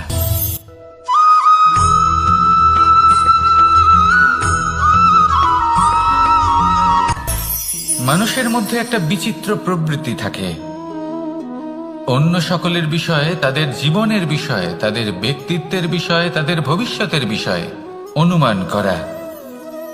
এটা হলো অনুচিত। কারোর অতীতকালকে দেখে লোকে ভবিষ্যৎ বলে দিতে পারেন, বর্তমানকে দেখে ভবিষ্যতের বিষয়ে অনুমান করে ফেলেন। উদাহরণ দিতে হলে বলবো, কোনো দাসকে দেখুন, ওকে দেখে লোকে বলে যে ওর ভবিষ্যৎ সেটাই হতে পারে, অনুমান করে ফেলেন। আর এই রাজাকে দেখুন, উনি তো কত সুখী হবেন, উনি তো জগতের সব থেকে অধিক সুখী মানুষ, কত সুখ সুবিধা আছে ওনার কাছে, ধারণা করে ফেলেন। তবে সত্য তো এটাই যে কারোর ব্যক্তিত্বের বিষয়ে, তাদের ভবিষ্যতের বিষয়ে আপনি পূর্ণ সত্য কখনোই বলতে পারবেন না, শুধু অনুমান করতে পারবেন। আর এই অনুমান করে সত্যি কোনো লাভ হয় না, কারণ এই কাল সেটা হলো অত্যন্ত শক্তিশালী। কালো থেকে কালোতর কয়লাকেও হিরেতে পরিণত করতে পারে, অনেক বড় বড় রাজাকেও বিদূষক বানিয়ে ফেলতে পারে এক মুহূর্তেই। তাহলে আপনি অনুমান করে কি লাভ? কি পেলেন অনুমান করে? সেই জন্য কারোর বিষয়ে কোনো অনুমান করবেন না, তার ভবিষ্যতের বিষয়ে অনুমান করতে যাবেন না, কারোর বিষয়ে কোনো ধারণা করে নেবেন না। কিছু করতে হলে ভালোবাসুন, সবার মধ্যে ভালোবাসা ছড়ান, সবার মধ্যে ধন্যাত্মক ভাব ছড়ান। এই মন প্রসন্ন হয়ে বলবে, রাধা রাধা।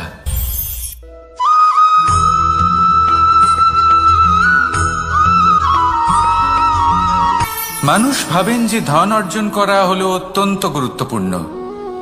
তিনি আজীবন ধন অর্জন করতে থাকেন, ধন অর্জন করার চেষ্টা করতে থাকেন, সে যাই হয়ে যাক না কেন পরিশ্রম করতে থাকেন, স্বাস্থ্যের দিকে নজর দেন না, না উচিত সময় খাবার খান, না উচিত সময় ঘুমোতে যান, না পর্যাপ্ত সময় পর্যন্ত ঘুমন, কিছুই না। ধন অর্জন করতেই থাকেন, আর কিছু সময় পরে যখন তিনি অসংখ্য ধন লাভ করে ফেলেন, তখন তার সাথে ওনার শরীরে অনেক রোগ বাসা বাঁধে। এইসব রোগের উপচার করতে করতে সেই সমস্ত ধন যা উনি অর্জন করেছেন তা তিনি ব্যয় করে ফেলেন। শেষ পর্যন্ত কি হয়?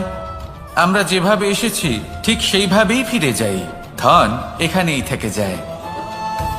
দেখুন, একটা অত্যন্ত গুরুত্বপূর্ণ কথা রয়েছে যে আপনার বোঝা উচিত। এই যে ধন, তার ব্যবহার করুন জীবনকে আরো ভালো করে তোলার জন্য। ধনের সদ্ব্যবহার করা উচিত, এমন যেন না হয় এই ধন আপনাকে ভোগ করে ফেলে। এই জীবনকে নিশ্চিত রূপে আরো শ্রেষ্ঠ করে তুলুন, কিন্তু এই ধন অর্জন করার এই প্রক্রিয়াতে নিজের সারা জীবনকে নষ্ট করে ফেলবেন না। এই জীবন উপভোগ করতে শিখুন, আর আমার সাথে ভালোবেসে বলুন, রাধা রাধা।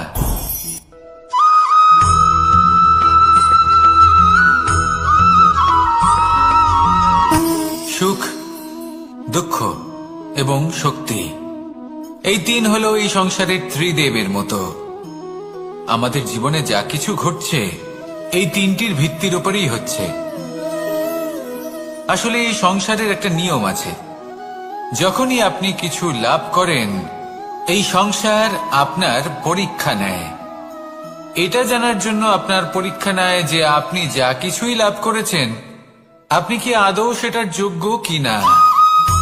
ঠিক সেইভাবেই এই সুখ, দুঃখ এবং শক্তি আপনার পরীক্ষা নিয়ে থাকে। যখন সুখ আসে তখন সে আপনার পরীক্ষা নেয় যে আপনার মধ্যে অহংবোধ জাগ্রত হয়নি তো। যদি অহংবোধ চলে আসে তাহলে সুখ সেখানেই সঙ্গ ত্যাগ করে। দুঃখ আপনার ধৈর্যের পরীক্ষা নিতে থাকে, আর যদি আপনার মধ্যে ধৈর্য না থাকে তাহলে এটা আপনাকে আরো বেশি দুঃখের গভীর অন্ধকারে ঠেলে দেবে। সেখানে শক্তি পরীক্ষা নেয় আপনার বিনম্রতার।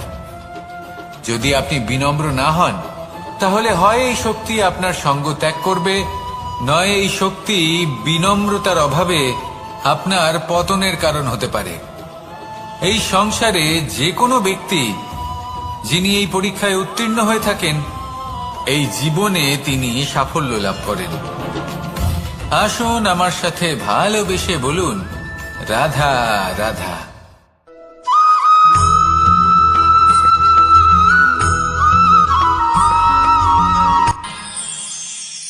আমরা সবাই সূর্যকে সম্মান কেন করি? কারণ আমরা জানি যে সন্ধেবেলা যখন সূর্যাস্ত হবে তখন শুধুমাত্র অন্ধকার বাকি থাকবে। ঠিক কিছুটা এরকমই হয় আমাদের মাতা পিতাও, যিনি আমাদের জন্ম দেন, আমাদের ভরণ পোষণ করেন, আমাদের বড় করেন, আমাদের প্রেম প্রদান করেন। কখনো কখনো তাদের মুখ থেকে কটু কথা নিঃসৃত হয়, আমাদের দুঃখ হয়, কিন্তু তখন আমাদের এটা বোঝা উচিত এগুলি নিঃসৃত হচ্ছে আমাদেরই মঙ্গলের জন্য। যেমন সূর্যদেব, উনিও উত্তাপ দিয়ে থাকেন আমাদেরই মঙ্গলের জন্য, যাতে ফসল পাকতে পারে, যাতে জল বাষ্প হয়ে মেঘ হতে পারে, বৃষ্টি হতে পারে, আর এই সংসারে নিরন্তর জলের প্রবাহ থাকে। আমাদের মাতা পিতা, তাদের কঠোর আচরণ, তাদের কঠোর অনুশাসনের পেছনে লুকিয়ে থাকে ওনাদের ভালোবাসা। আমাদের তা বুঝতে হবে, সসম্মানে ওনাদের গ্রহণ করতে হবে। কারণ ঠিক সূর্যাস্তের পরে যেমন চতুর্দিক অন্ধকারচ্ছন্ন হয়ে যায়, তেমনি আমাদের জীবন থেকে যখন আমাদের মাতা পিতা চলে যায় তখন আমাদের জীবনেও শুধু এবং শুধুমাত্র অন্ধকারই ছেয়ে থাকে। সেই জন্য নিজের মাতা পিতাকে সম্মান করুন, ওনাদের ভালোবাসা প্রদান করুন। এই মন আর এই জীবন প্রসন্ন হয়ে বলবে, রাধা রাধা।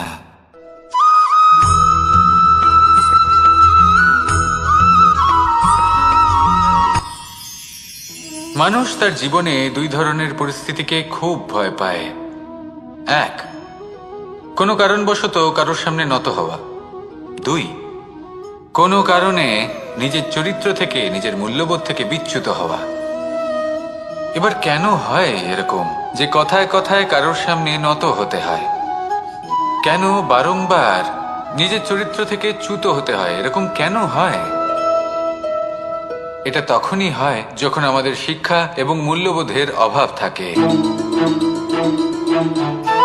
যদি মানুষের মধ্যে প্রকৃত শিক্ষা থাকে তাহলে এই সংসারে কোনো সময় এবং কারোর সামনেই নত হওয়ার কোনো প্রয়োজন নেই। যদি মানুষের মধ্যে মূল্যবোধ থাকে তাহলে তাকে নিজের মূল্যবোধ বা চরিত্র থেকে বিচ্যুত হতে হয় না, তা সে যাই হয়ে যাক না কেন। কোনো বালককে যদি জন্ম থেকেই সুশিক্ষার অধিকারী করা হয়, শিক্ষিত করা হয়, মূল্যবোধের অধিকারী করা হয়, তবে সে এই সংসারে এমন কর্ম করবে যাতে সে নিজেকে, নিজের পরিবারকে, সমগ্র সমাজকে গর্বিত করতে পারে। শিক্ষা লাভ করুন, মূল্যবোধ লাভ করুন এবং আমার সাথে ভালোবেসে বলুন, রাধা রাধা।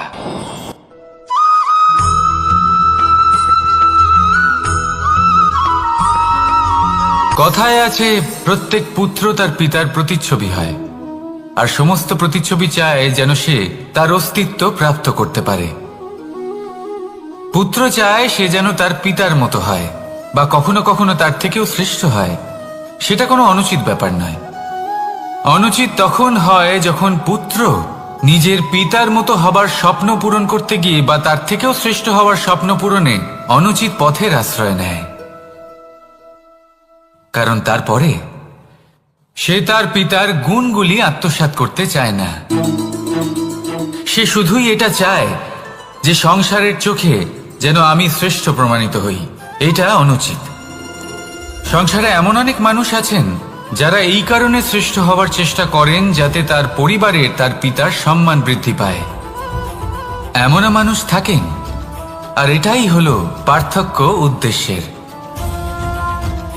মনে রাখবেন, যদি আপনার উদ্দেশ্য শুভ হয় তাহলে পথও শুভ হবে, যদি আপনার উদ্দেশ্য অশুভ হয় তাহলে পথও অশুভ হবে। তাহলে নিজের পিতার মতো হবার চেষ্টা অবশ্যই করুন, তার থেকেও শ্রেষ্ঠ হওয়ার চেষ্টা অবশ্যই করুন, কিন্তু মনে রাখবেন আপনার সংকল্প আর আপনার উদ্দেশ্য এই দুই শুভ হওয়া উচিত। তাহলে আসুন আর আমার সাথে ভালোবেসে বলুন, রাধা রাধা।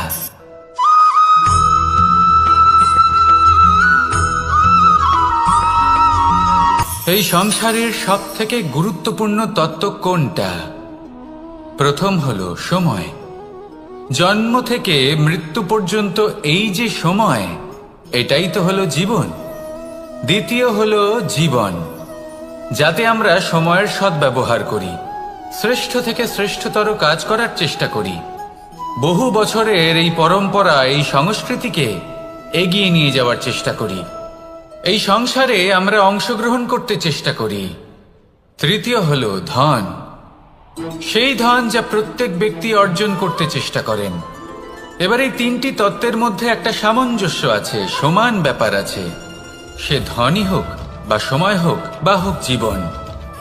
আর সেই সমান ব্যাপার হলো যে যদি আপনি এটা গণনা করতে থাকেন তাহলে তা কমতে থাকে, যদি আপনি এটা ব্যবহার করেন তাহলে তা বাড়তে থাকে। একে সংগঠিত করে রাখতে চেষ্টা করলে এ হাত থেকে ফসকে যায়, কিন্তু যদি আপনি একে সামলে রাখতে শিখে যান তাহলে এমন কাজ করবেন যাতে সংসারের সাথে সাথে পরবর্তী প্রজন্ম লাভবান হবে। যদি কিছু শিখতে চান তাহলে সামলাতে শিখুন, গণনা করা বা সংগঠিত করা নয়। আসুন আর আমার সাথে ভালোবেসে বলুন, রাধা রাধা।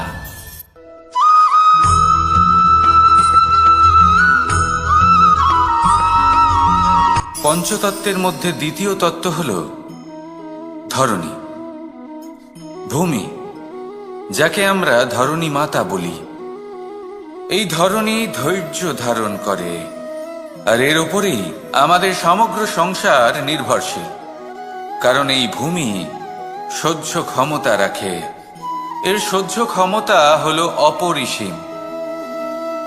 সন্তান যতই আঘাত প্রদান করুক না কেন, প্রেম পূর্বক সহ্য করে আর তার বদলে অমূল্য রত্ন প্রদান করে। সন্তান যদি হাল চালায় তাহলে তার বদলে তাকে অন্ন প্রদান করে। এটাই হলো ধরনী। এবার এর থেকে আমরা কি শিক্ষা পেতে পারি? এটাই যে কারোর জন্য কিছু করা বা কাউকে কিছু দেওয়া মনে কোনো কামনা ছাড়াই। আর এই কথাটা বুঝে যান, যদি কারোর জন্য কামনা না রেখে বা কোনো পাওয়ার আশা না রেখে কারোর জন্য কিছু করেন বা কারোকে কিছু দেন, যদি এটা আপনি শিখতে পারেন তবে আপনি ভালোবাসতে শিখে গেছেন। আর সেই জন্যই এই ধরিত্রীকে মাতা বলা হয়।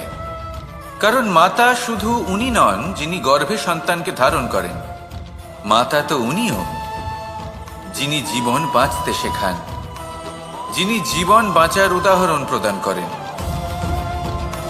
তাহলে ধরনীর থেকে এই নিঃস্বার্থ ভাব শিখুন, নিঃস্বার্থ ভালোবাসা শিখুন, আর এই ভালোবাসার সাথেই বলুন রাধা রাধা।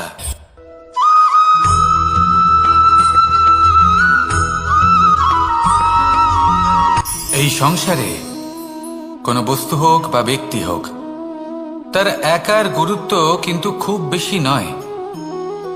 একটা উদাহরণ হিসেবে বৃষ্টির ফোঁটাকে ভেবে দেখুন। যদি একটি বৃষ্টির ফোঁটা হয় তাহলে তার খুব বেশি গুরুত্ব থাকে না, কিন্তু যখন সহস্র বৃষ্টির ফোঁটা মেঘের মধ্যে দিয়ে ঝরে পড়ে তখন সেটা বর্ষার রূপ ধারণ করে। সেই বর্ষা যা এই প্রকৃতিকে শান্ত করে। সেইভাবেই পাথরের ছোট টুকরো তার খুব বেশি গুরুত্ব থাকে না, কিন্তু যখন অসংখ্য পাথরের টুকরো একত্রিত হয় তখন তা পর্বতের আকার ধারণ করে। সেইভাবেই কিছু মানুষ যখন একত্রিত হন তখন তৈরি হয় পরিবার, কিছু পরিবার যখন একত্রিত হয় তখন তৈরি হয় সমাজ, যখন অনেক সংখ্যক সমাজ একত্রিত হয় তখন তৈরি হয় রাজ্য। এবার এই রাজ্যের সবথেকে গুরুত্বপূর্ণ ব্যক্তি হতে পারেন রাজা, কিন্তু তাও সেই রাজা একা কিছু করতে পারেন না। যুদ্ধ লড়ার সময় তারও নিজের সৈন্যদলকে প্রয়োজন পড়ে। কিন্তু এই সংসারে এমন একজন ব্যক্তি আছেন যিনি একাই সব কাজ করতে থাকেন, এবং সেই ব্যক্তি হলেন মা।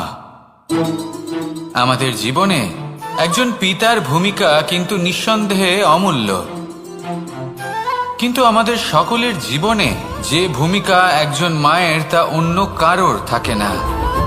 একজন মা একাই সন্তানকে বড় করতে পারেন, সংস্কারী করে তুলতে পারেন, তার জন্য পরিশ্রম করেন। আর এত কিছু কাজ করার পরেও তার কাজের জন্য তিনি প্রশংসা অবশ্য পান না। উল্টে যদি সেই সন্তান অনুচিত পথে চালিত হয়, অনুচিত কর্ম করে, তখন সেই মাকেই অপবাদের পাত্র হয়ে উঠতে হয়। আমাদের জীবনে মায়ের যোগদান কতটা সেটা বুঝুন।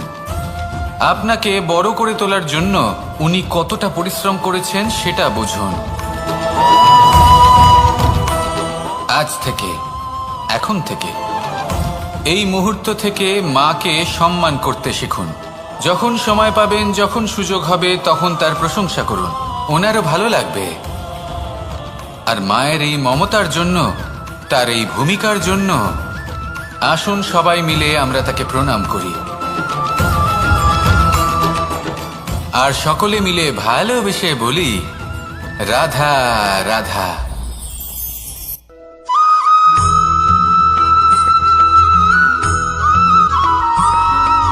মানুষের একটি সমস্যা আছে যে মানুষ সাফল্যকে মাপতে থাকেন, লক্ষ্যপ্রাপ্তিকে মাপতে থাকেন এবং তার তুলনা করতে থাকেন যে ও এত কিছু পেল আর আমি পেলাম না, ওর কাছে এত কিছু আছে কিন্তু আমার কাছে নেই। এই তুলনা করার জন্য ওনারা দুঃখী হয়ে পড়েন, নিরাশ হয়ে পড়েন। তাই আমি একটা প্রশ্ন করছি যে এটা কি উচিত? এই সংসারে আপনি কি নিয়ে তুলনা করবেন, যেখানে সূর্যদেব চন্দ্রমা দুজনেই আছেন, দুজনেই হলেন বিশেষ, দুজনেই নিজ নিজ সময়ে উদিত হন। এদের মধ্যে একজন না থাকলে তাহলে আমাদের জীবন কঠিন হয়ে পড়বে। ঠিক সেইভাবেই আপনি যদি একটা বড় রেখা অঙ্কন করেন তাহলে অন্য রেখাটি ছোট হয়ে পড়ে না, সে তেমনই থাকে যেমনটা সে ছিল। আপনার অস্তিত্ব কখনো ছোট বা বড় হতে পারে না, শুধু তুলনা করার জন্য আপনার এটা মনে হতে পারে। যদি আপনি যুদ্ধ করতে চান, আপনার তলোয়ারের প্রয়োজন পড়বে। যদি বস্ত্র তৈরি করতে চান, এত বড় তলোয়ার দিয়ে কিছুই হবে না, তখন প্রয়োজন পড়বে একটা ছোট্ট সূচের।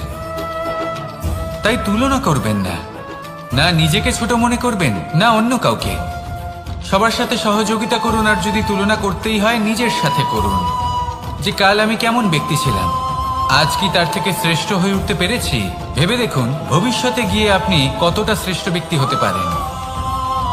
আসুন আমার সাথে ভালোবেসে বলুন, রাধা রাধা।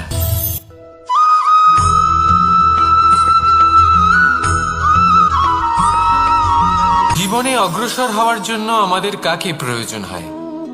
মাতা পিতা, বন্ধু, প্রেম, সাহায্য, অর্থ, পরিশ্রম, আশা। ভিন্ন ভিন্ন মানুষ ভিন্ন ভিন্ন বিকল্প চয়ন করে। যদি আমি আপনাকে বলি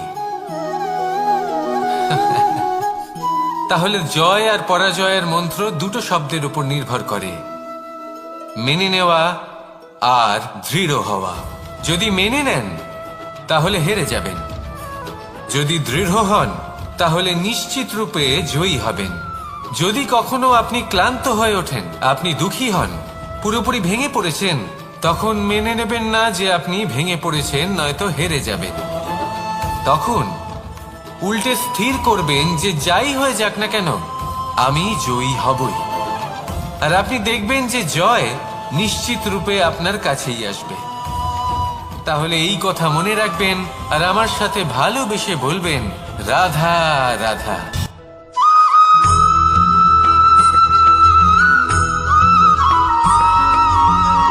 মানুষ ভাবেন যে ধন অর্জন করা হলো অত্যন্ত গুরুত্বপূর্ণ।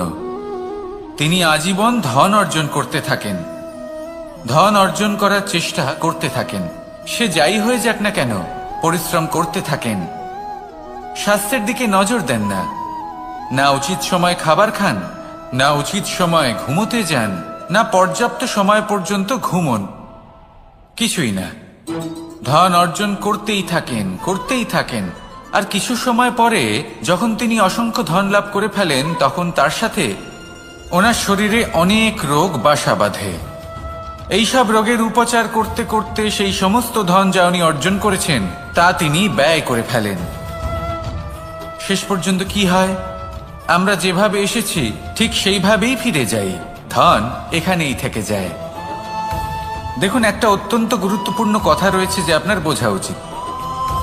এই যে ধন, তার ব্যবহার করুন জীবনকে আরো ভালো করে তোলার জন্য। ধনের সদ্ব্যবহার করা উচিত, এমন যেন না হয় এই ধন আপনাকে ভোগ করে ফেলে। এই জীবনকে নিশ্চিত রূপে আরো শ্রেষ্ঠ করে তুলুন। কিন্তু এই ধন অর্জন করার এই প্রক্রিয়াতে নিজের সারা জীবনকে নষ্ট করে ফেলবেন না।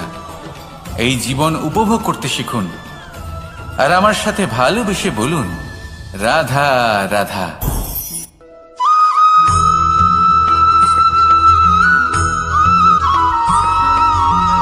এই সংসারে প্রত্যেক মানুষ এটাই চান যে তিনি যেন ধনবান হন, আর্থিক অবস্থা তার ভালো থাকে, ওনার বাড়িতে লক্ষ্মীর আগমন হয়।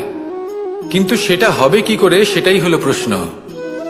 কেউ বলেন যে যদি পরিশ্রম করো তাহলে ধন অর্জন সম্ভব, কেউ বলেন যে যদি বিদ্যা লাভ হয় তবেই ধন অর্জন সম্ভব, কেউ বলেন যে যদি বলশালী হও তবেই সম্পন্ন থাকবে। ভালো কথা, যদি তাই হয়ে থাকে, তবে দিনমজুর সারা দিন পরিশ্রম করেন, তিনি কেন ধনী হন না? অনেকজন বিদ্বান মানুষ আছেন এই সংসারে, তারা কেন ধনবান হন না? অনেক সংখ্যক বলশালী ব্যক্তি আছেন, তাদের কাছে ধন নেই কেন? তাদের কেন ধনের অভাব হয়? আবার এমনও কিছু মানুষ আছেন যারা পরিশ্রম করেন, তারা দিনমজুর, কিন্তু তারা ধন অর্জন করতে পারেন। কিছু বিদ্বান ব্যক্তি আছেন যাদের কাছে অধিক মাত্রায় ধন রয়েছে। কয়েকজন বলশালী ব্যক্তি রয়েছেন যাদের কাছে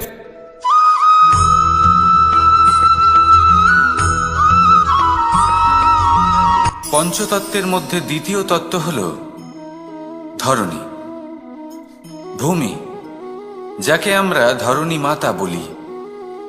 এই ধরণী ধৈর্য ধারণ করে, আর এর উপরেই আমাদের সমগ্র সংসার নির্ভরশীল।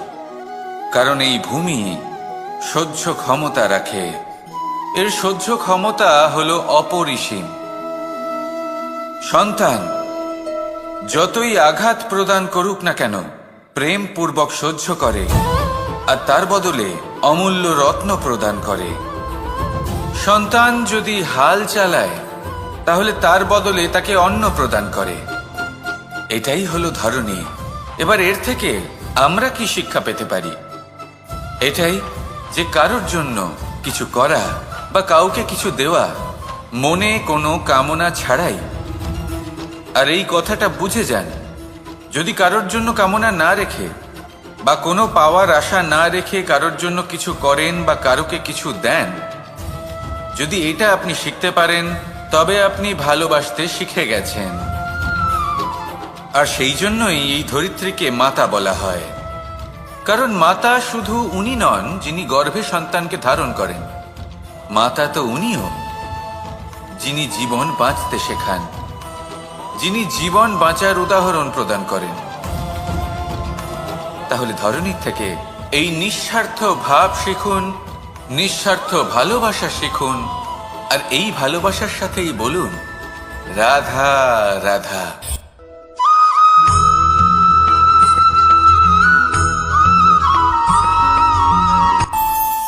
আমাদের মনে যখন কোনো প্রশ্ন ওঠে, কোনো দ্বন্দ্ব জাগে, তখন আমরা যাই আমাদের গুরুর কাছে, আমাদের আরাধ্যের কাছে গিয়ে জিজ্ঞেস করি। এইভাবেই একদিন আমি পৌঁছলাম আমার আরাধ্যের কাছে, আমার মহাদেবের কাছে, আর ওনাকে প্রশ্ন করলাম যে মহাদেব, জীবনে আনন্দ পাওয়ার, উৎসব পালনের, প্রেম ভাগ করে নেবার, জীবনকে উপভোগ করে নেওয়ার সর্বশ্রেষ্ঠ সময় কোনটা? মহাদেব হাসলেন আর উনি বললেন, জীবনে উৎসব পালনের সব থেকে শ্রেষ্ঠ দিন হল মৃত্যুর ঠিক আগের দিনটা। প্রেম ভাগ করে নেওয়ার সব থেকে শ্রেষ্ঠ মুহূর্ত হল মৃত্যুর ঠিক আগের মুহূর্ত। জীবনকে উপভোগ করে নেওয়ার সর্বশ্রেষ্ঠ প্রহর হল মৃত্যুর এক প্রহর পূর্বে। তখন আমি চমকে গেলাম। আমি বললাম, কিন্তু মহাদেব, মৃত্যু তো অনিশ্চিত, আমরা জানিও না কবে আমাদের মৃত্যু হবে। মহাদেব আবার হাসলেন। উনি বললেন যে যদি আমরা এভাবে জীবন কাটাই যে আমরা জীবনের প্রত্যেক দিন, প্রত্যেক মুহূর্ত, প্রত্যেক প্রহর শেষ বলে মনে করি, তাহলে আমাদের সমস্ত জীবন আনন্দের সাথেই অতিবাহিত হবে। কি বলেন?